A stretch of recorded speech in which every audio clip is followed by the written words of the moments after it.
Hello everyone, this is Cabby casting game number 5 of a 5-game series between Naniwa and Leenock. Leenock is playing under the name Timber, which is what the event organizers had set up for him at that tournament. And we've got he's your blue Zerg, sorry, up here, spawning at like a 130 position up here. And we've got Naniwa, our red Protoss, spawning bottom left corner. The last few games have been awesome, guys. If you haven't seen like games 1 through 4, you have to watch them, especially, and I love this so much, game 1 and game 4, because Leenock used the same strategy in game 1 and game 4, and Naniwa used the same strategy in game 1 and game 4. In game 1, Leenock kind of messed up. He kind of showed his move to Naniwa, and it's incredible the difference that like 20 seconds or even I think it was like 15 seconds of prep time can make, because Naniwa was able to throw down photon cannons in the first game and shut down the sort of the roach push that Leenock was laying down. But in game 4, since he didn't see that coming, he wasn't able to do that, and Leenock was able to just steamroll through. So it just really highlights the importance of hiding your move from your opponent, and shows the importance that scouting has, because or just paying attention, because since Nani was able to see it, he was able to defend it. So game 1, game 4 you gotta see. Game 2 and 3 are epic as well. Game 5 I'm super excited for. Looks like we have the same build that we've seen in game 1 and 4, actually every game out of both players. We've got this the Nanny Wall expand, I like to call it. It's going to be a forge fast expand, so should be a forge coming down shortly once he gets the minerals for it. And here it is, forge. And we'll have the we had a 14 pool up here, and we're going to see probably a roach den or an expansion soon from Leenock. It'd be interesting to see one of them try a different strategy, but I don't think it's going to happen. I think they're both kind of set in their ways. You don't see a lot of this stuff. I mean, at least I guess we did see a 7 pool out of Leenock earlier, so I shouldn't say they're both doing the same strategies all the time, but still 4 to 5 games is pretty intense. We got link speed coming in. Here's our first 4 lings are hitting the field. We do not have an expansion on the way yet. We're up to 19, so might see one now that these are clearing out. We'll have to see what happens. Still nothing on the way, so interesting. I wonder what sort of strategy we're going to see. We've got our gateway coming in here. We've got our pylon down here. We've got a photon cannon and our second pylon down here. So the nanny wall is pretty much complete. He's going to have to, there it is, I was going to say finish this off. So there's our cybernetics core, and I don't know if any units can, I don't think oh yeah, I think they can sneak in here, so one might be able to attack, but that's not going to do anything anyway. So the 4 lings able to attack the forge. That's a bit of an oversight, I think. Wonder if they can get that down before this goes through. Oh, that is just tough there. I guess you'd think Naniwa would have planned for that with wall placement and things, but I guess not. It looks like we're about to lose the forge. Oh, we've got the zealot out. Incredible micro from Leenock, able to run up into the base and start, hitting on some probes here. Ling speeds up, so he's going to be extra annoying. Taking out another probe, or trying to. Oh my gosh, look at him bouncing around here. Loses one. Kills another probe. And we've got a lot of roaches coming down here. We've got an expansion working here. We've got lings coming to back up the roaches. So it looks like a lot of pressure about to be coming Naniwa's way, and not a lot of units to defend it. We've got 1 sentry at this point in time, and nothing to defend the base. This is why I'm not a big fan of this forge fast expand style. I mean, I would never be able to defend. I mean, with 1 stalker, a lot of the time, Nani was able to sort of push this type of attack back. But right now, he's got a very damaged Nexus, and he's going to have to do a lot right now to make this work. I don't think he's going to be able to kill these before the Nexus goes down. And he loses the Nexus. The Nexus is down. So he's lost his expansion at this point. He's transferred his probes back up here, gone with some pylons in the meantime because he is supply blocked now that he's lost that nexus. And here come the roaches again, starting to pick off in this area, trying to pick off that forge again, trying to make him lose that forge again, so that, I don't know, maybe some zerglings can run back up in the base, or even the roaches can. That falls again, and Leenock backs out, I guess happy with having destroyed the nexus and the forge again. And he's going to go build up his forces a little bit. We've got 2 more gateways coming in, so we have 3 gateways down there, nothing up here, so 3 gateways total. 1 warp gate, actually, I should say. And the nexus on its way in. Expansion for Leenock looking good. I mean, it's pretty much saturated, I think. Yeah, just one drone short of saturated, which is nice. So 2 mining fully, and 2 gases fully saturated too. So lots of resources in play here, and not. I mean, I wish I could say the same for Naniwa, but I can't.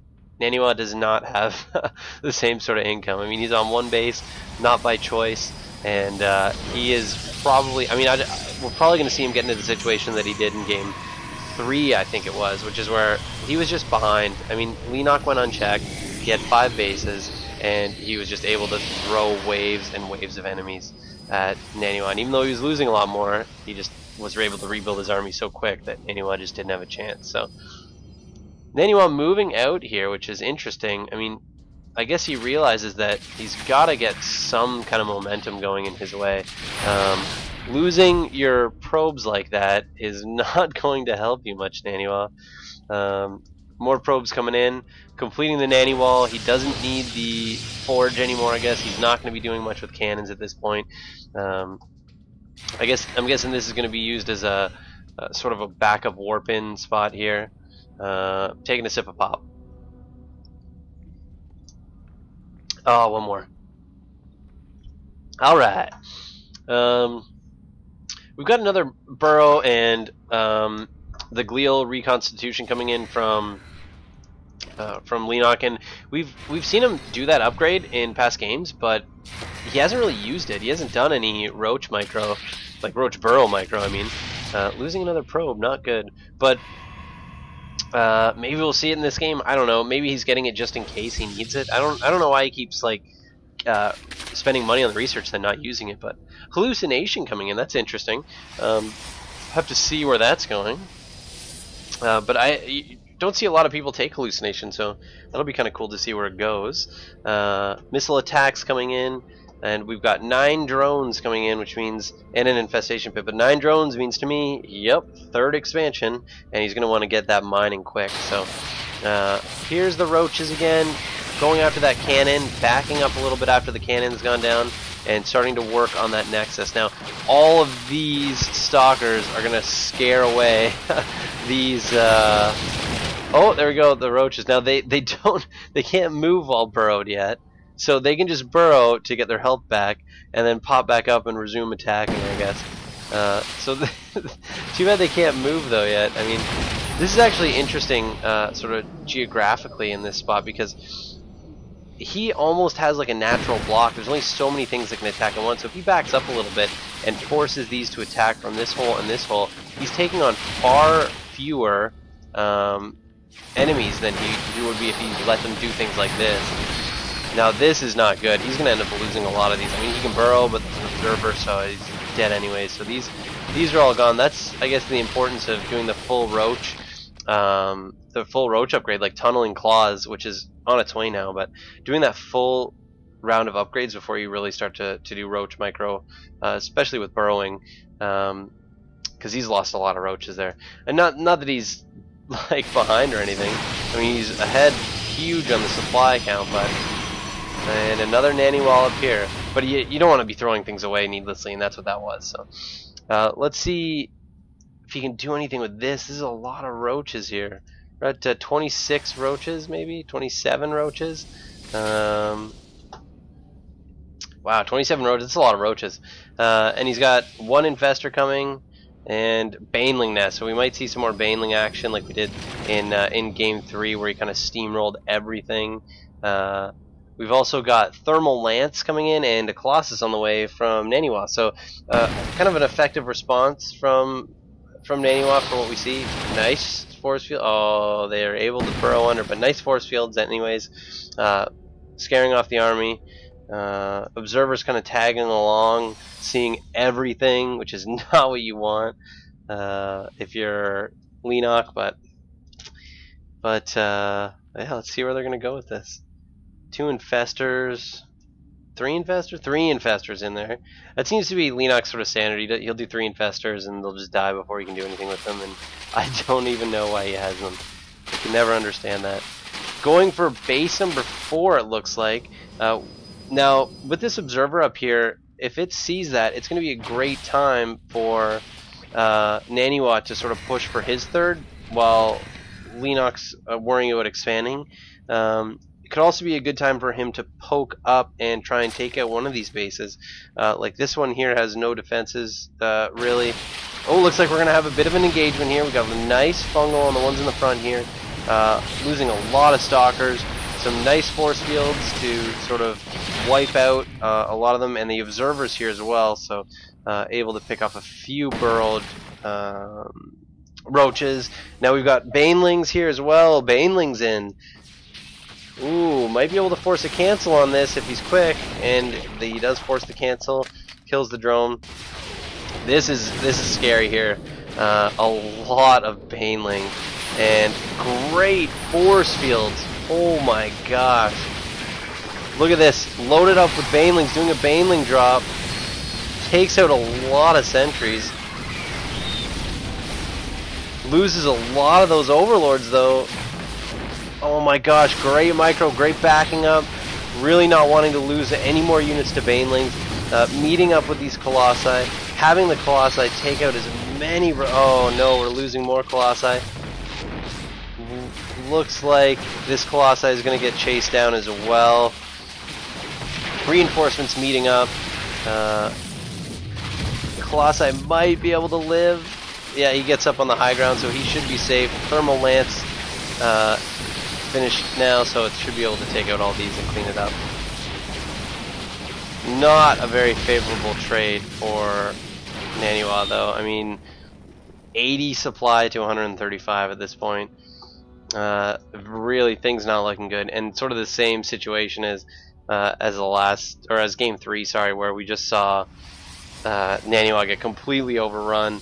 I mean, the army size up here is already pretty intimidating. When you imagine that he's going to have, you know, Banelings, and this is all that we have to defend the 3rd for Naniwa, and we don't even have many drones transferring just because, or many probes, sorry, transferring just because he doesn't have a lot.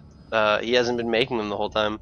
So here comes the push. I mean, I'd expect to see this fall pretty quickly, and then we'll see Leenock back up and just, well, he might take out the cannon, but in any event, just back up and enjoy sort of starving his opponent. Look at that. There goes the every time. I mean, those infestors, they'll do like a few fungals, but they always get wiped out. We've got a nice fungal down right here, holding things in place. The Colossus falls. Naniwa able to really clean this up with those Colossi and their Thermal Lance, which is fine. Very good. But from Leenock's point of view, he's laughing. He's at 150 supply. He's able to hold Nani to 80, and there's the GG and the congratulations. So that was one win for Naniwa. Naniwa won the first game with some really creative use of air units and surviving that initial push from Leenock, and Leenock won the next 4 games. But a really awesome series. I hope you guys enjoyed it as much as I did. I'm going to try and find another really good series to cast tomorrow night. Maybe do some on Christmas Eve. I might invite Silver or Azalea, as some of you might know her, to cast along with me. She is an amazing gamer chick, and we'll see how that goes. Okay, guys, so hopefully she can come along. But yeah, thanks for watching. Subscribe, guys. I'm going to put up some new videos soon, and thanks again for watching.